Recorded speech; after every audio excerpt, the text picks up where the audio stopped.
Former Transportation Secretary Pete Buttigieg is echoing Kamala Harris's criticism of their former boss's re-election decision-making. Now, you may remember an excerpt from Harris' new book released last week read, quote, "It's Joe and Jill's decision. We all said that like it was a mantra, as if we'd all been hypnotized. Was it grace or was it recklessness? In retrospect, I think it was recklessness." Buttigieg was one of the most vocal defenders of former President Biden's mental acuity, despite a clear cognitive decline that finally gained attention after the debate. The former transportation secretary, however, seemed to agree with Harris this weekend, even going a step further during his appearance on Meet the Press. Take a listen. He should not have run. And if he had made that decision sooner, we might have been better off. But it literally was his decision. Nobody else was able to make that decision. And now in front of us, we're confronted with the decisions that come next, whether that's inside of a political party or movement, or as we're all weighing right now, in our own lives as Americans, as a country. And that's where we've got to focus.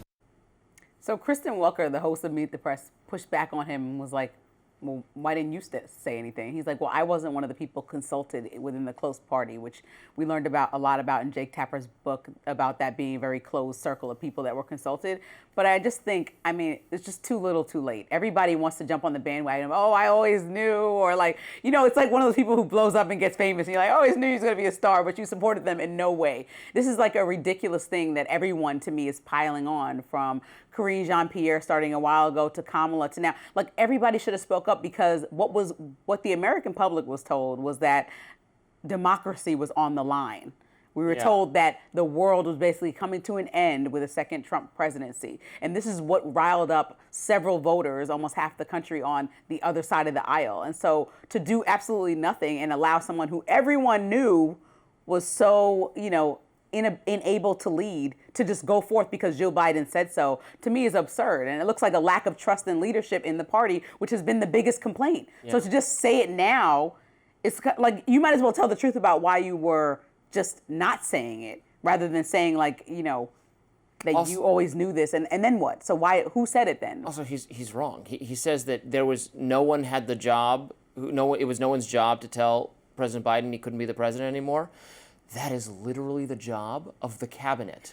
Under our Constitution, the removal of the president for unfitness falls to the cabinet. So if the president is refusing to meet with the cabinet, maybe draw some conclusions based on that, Mayor Secretary Pete. It was his job to let the people know whether Biden was fit for office. And I don't think he was, not only could he not have served another term, I don't think he was fit for office in his final year of presidency, perhaps before. So that was Pete Buttigieg's job. And the fact that he's, you know, declining any responsibility for that, I don't think that's going to sit well with the American people.